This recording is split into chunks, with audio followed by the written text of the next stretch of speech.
तर नमस्कार मित्रांनो, तुमचं परत एकदा स्वागत आहे आपल्या नाथ चरितेच्या या यूट्यूब चॅनलवरती। आपण परत एक नवीन मैदानाचे अपडेट घेऊन आलो। तर बघूयात आता श्री बिरोबा देवाची यात्रा व हजरत पीर मजबून साहेब उरूस करोलिटी व माननीय श्री समीदादा कदम प्रदेशाध्यक्ष जनस्वराज्य शक्ती पक्ष यांच्या वाढदिवसानिमित्त जनस्वराज्य केसरी बैलगाडी शर्यतीचे आयोजन केले आहे। तर हे मैदान रविवार दिनांक 12/7/2026 रोजी दुपारी 1 वाजता पार पडणार आहे। या मैदान ठिकाण असणार आहे करोलिटी, तालुका कवठेमंकाळ, जिल्हा सांगली या ठिकाणी। हे मैदान एकूण 3 गटामध्ये पार पडणार आहे। तर बघूया ते 3 गट कोणते आणि त्यांची बक्षिसे काय असणार आहे ते। पहिला गट असणार आहे आदत बैलगाडी शर्यत गट। त्याचा प्रथम क्रमांकात बक्षीस असणार आहे 21,000 रुपये, द्वितीय क्रमांक असणार 15,000 रुपये आणि तृतीय क्रमांक असणार 11,000 रुपये असं आदत गटाचं बक्षीस असणार आहे।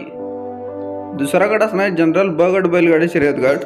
त्याचं प्रथम क्रमांकाचं बक्षीस असणार आहे 51,000 रुपये, द्वितीय क्रमांक असणार आहे 31,000 रुपये आणि तृतीय क्रमांक असणार 21,000 रुपये असं ब गटाचं बक्षीस असणार आहे। आता तिसरा आणि शेवटचा गट म्हणजे जनरल अ गट। या गटामध्ये एक जनरलचा बैल व एक ब गटाचा बैल असा गट असणार आहे। त्याचं प्रथम क्रमांकाचं बक्षीस असणार आहे 1,00,000 रुपये, द्वितीय क्रमांक असणार आहे 71,000 रुपये आणि तृतीय क्रमांक असणार आहे 51,000 रुपये असं जनरल अ गटाचं बक्षीस असणार आहे। आता बघूयात नियम व अटी। प्रवेश फी ही 10% याप्रमाणे राहील।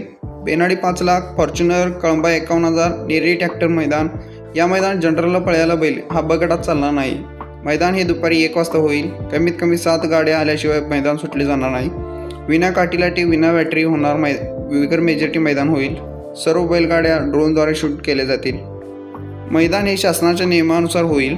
पंचांचा निर्णय हा अंतिमचा राहील। खाली नाव नोंदणीसाठी नंबर दिला आहे, त्यावरून कॉल करून तुम्ही नाव नोंद करू शकता।